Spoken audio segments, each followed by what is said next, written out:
Good evening and welcome to Sunday Funday with Dad. I'm Dad. I'm Rod. So last week we spoke on the spiritual life, and the reason I would say the reason for us doing that is because it is not a theory. For over 28 years now, I've been living a spiritual life, and so has Dad. My spiritual life has been a little bit different than Dad's, but they're both the spiritual life. So this week I thought we would talk about a little more of recovery stuff in knowing a new peace in the spiritual life. One of the things that happens, I think, for those of us in recovery is early on there's some things talked about called the promises. There's promises that you receive when you are willing to recover. And so I've got the list of promises right here, and I'll read them real quick, Dad, if you don't mind. If we are painstaking about this phase of our development, we will be amazed before we are halfway through. We are going to know a new freedom and a new happiness. We will not regret the past nor wish to shut the door on it. We will comprehend the word serenity.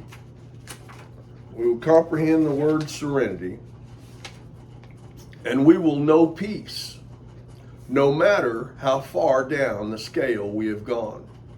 We will see how our experience can benefit others. That feeling of uselessness and self-pity will disappear. We will lose interest in selfish things and gain interest in our fellows. Self-seeking will slip away. Our whole attitude and outlook upon life will change. Fear of people and economic insecurity will leave us. We will intuitively know how to handle situations which used to baffle us. We will suddenly realize that God is doing for us what we could not do for ourselves. That's a promise. Those are promises. Yeah.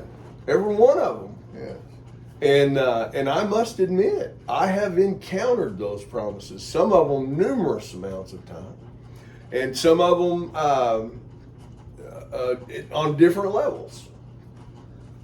The one word that stuck out to me in that soliloquy was peace. Yeah. Peace is a spiritual thing. They don't stock it at Walmart.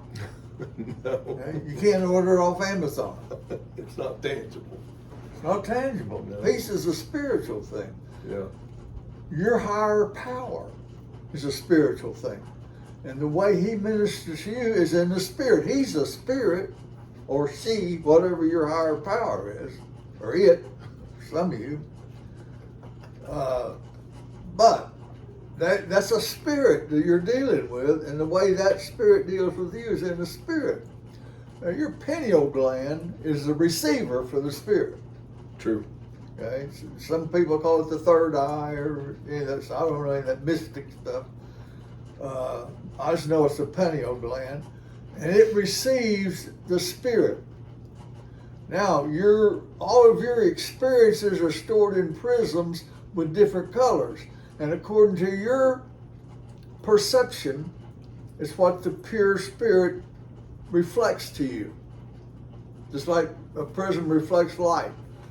The pure spirit is snow white, but you're purple and lilac and mauve and pink and gray and all Blue those and colors green, in your psyche Uh-huh. filter through. The light filters through that, and that's what you get, the perception you get. That's why there's so many different branches and sects and denominations and groups and Lions clubs and all that stuff that there is, because everybody perceives something different. And then all of that is put into a Frequency. Frequency. Mhm. Thank you. You're welcome. You know, you ought to be on TV. To a frequency, and then many people are on the same frequency scattered around the world. True. Occasionally, your next door neighbor's on the same frequency, but that's very rare. But you meet people that instantly you like because you're on the same frequency. You're receiving the same message, and your frequency is parallel. You're right there together. So that is all in the spirit. Now, just in here, common everyday life, who talks about the spirit? Who talks about living in the spirit? You asked me last week what enlightened me as to the spirit. Yes. Well, the first thing was that book, Jonathan Livingston Seagull. That's the first spiritual awareness I had. That there was something more than just the physical. Something more than just the physical. Right. That's when you get into the spirit, because the spirit is physical plus. Okay, so, and the spirit controls the natural. Okay? Whether you believe that or not. It does. Whether you believe it or not doesn't matter. Yeah, that's irrelevant. Yeah. The spirit controls the natural. So once you become spiritually aware, then I began to hang around people I thought were spiritual. Right. And listen to what they said. And over time I learned who was spiritual and who wasn't. Who matched that frequency. Yes. Yes. Okay, and so you look for spiritual things is what you do. A lot of people look for signs. Some people recognize signs. Mm-hmm. Some people leave signs. And a lot of us ignore signs. True. So anyway, being aware of the spirit is what you asked me what to do or what I did, and I became spiritually aware through a book, and then I started searching in the spirit. I knew there was more to life than just going to work every day, diapering the kids, mopping up spilled tea. Right. Yeah. Yeah. So that's my story, and I'm sticking to it. Well, it's a good story, and I recall most of it. So, yes, it is the truth. That's one of the things that I think, or that I've come to realize in my living in the Spirit, is you don't receive peace without truth. And aligning those frequencies, the more you are in that frequency, the more you practice the truth. I'm not talking about just telling the truth. That becomes a byproduct of the truth. But the truth, as it aligns with your frequency, with your prisms, as that aligns, and you see it more and more, you receive peace. One of the things that I've been dealing with more and more as I grow in the Spirit is that I am not disillusioned anymore by the physical world. I'm not disillusioned. However, there can be adjustments that must be made to live a spiritual life in the physical world.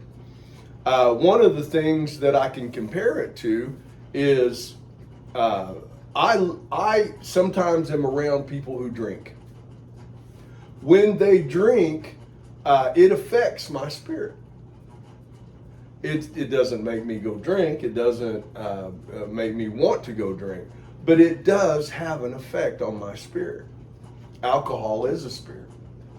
It raises spiritual things. That's a distilled spirit. It is a distilled spirit. Amen. It's active. Amen. So what I have found is that living in the physical, there are difficulties that are unexplainable when you live a spiritual life. Would you agree with that? Yes, because you're in a parallel universe. Okay? This is your natural physical universe over here, and right here is the spiritual universe, and it's influencing this. Okay? It's influencing your natural path. Yes. The spirit is. It's moving you, guiding you. You don't realize it. You don't know it. And the only way it'll stop is if you tell it to. Okay, because the spirit doesn't have any strife. It's agreeable. It is. Yeah, and the spirit's always agreeable. Yeah, there's no strife in the spirit. No. Now, what we get into is the difference between perspective and perception. Uh-huh. I like this one. Okay, now I'll give you an example. Please. My perspective of the United States is the greatest country in the world, most benevolent country, most caring country, strongest country, smartest country, greatest country ever was, is my perspective. Freest country, yes. My perception is as crooked as hell. That's a perception. That's my perception. I understand. Right now, there's so much graft and corruption in the government that it's a real sin. True grievance. It's a true grievance. That's my perception. That doesn't change my perspective. Right. I keep the perspective. Now, if you have a spiritual perspective, you can have whatever perception you have. Right. That's the natural, is your perception.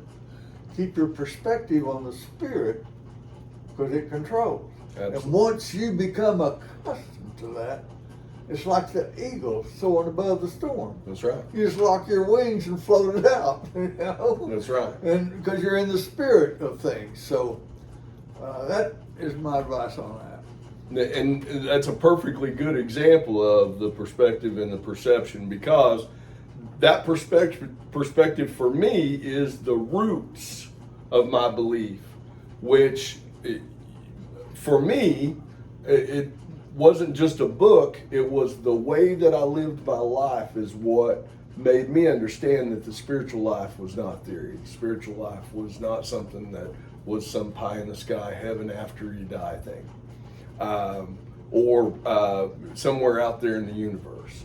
It became a part of my life. I began to ask God for that understanding of the spiritual life, and He began to give it to me. And it became tangible. So that's where you and I can easily say that the spiritual life becomes a physical life. It becomes a way of life. And matching it up into the physical, though there are difficulties in it, Dad, I also know that at this point of my spiritual life, it's so much more simple than it was a while back. Even as far back as a couple of years ago. I see the simplicity of the spiritual life. It gets simpler the older you get. You think it's the age that does it? Well, no. Okay. It's experience. The maturity of it. It's experience. I see that. See, and all that stuff we're supposed to get, experience is one of the things, the last things we're supposed to get is experience. That's right. It's through your experience that you become confident in the Spirit. Wow. And trust the Spirit. Yes. Because you've relied on it, you've leaned on it, you've answered to it, you've asked for it, and you've lived with it for years, and now it's just natural. It's a way of life. Right. Okay? Now, if your natural life is here and your spiritual life is here, a very famous man said, if you want to find your life, Lose it. you must lose it. Yeah, oh, man. Yeah, that's the truth. Yeah. It is as misunderstanding as it can be. It's the truth. It's the truth. If you want to find your life, you have to lose it. To me, what that means is my spirit has to take control. The higher power I serve As God. has got to lead me and help me and guide me through this. Because it's a natural world I live in, and I'm a spiritual being. Amen. Trapped in a natural world. And let us take a look at that word trapped. Only because that's a mentality of feeling trapped. And the reason I can say that is because when my neck was broken, there was a sense of being trapped that I had to let go of. God had to take that sensation from me, that perception, that perspective of being trapped by a broken neck. And I had to look at that as my opportunity. This is an opportunity to lose that life, Yeah. and so that I may gain this life, Yeah. more of the spiritual life. Yeah. Make sense? Yes. Yes. I know a couple of people, personally know them, that have had out-of-body experiences. Yes.